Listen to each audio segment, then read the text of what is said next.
God. This is just like home. Did mom make these?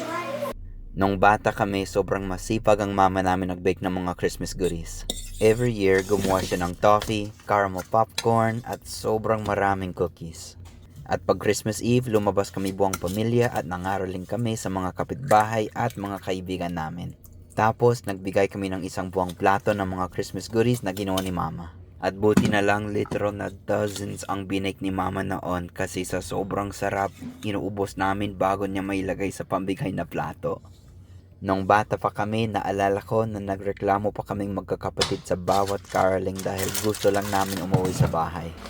Pero now that lumaki na kami lahat, nakakamiss ang special panahon na yan na nagkasama kaming buong pamilya.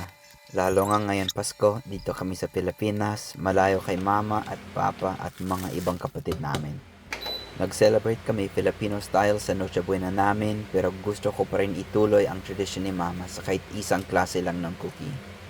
Kaya itong ginawa ko ay isa sa paboritong cookie ng lahat na tawag na Starlight Mint Surprise Cookie. Sugar cookie siya na may surprise chocolate mint sa loob. At syempre nilagyan ko ng chocolate sa tuktok niya para extra sweet this Christmas. At pagdating nila kuya at amboy sa bahay namin, tinikman nila ang surprise cookies kaagad. Man, I'm excited for these.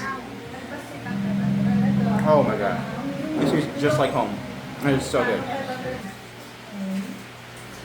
Did mom make these? No, I already ate a lot. But I'll have some more.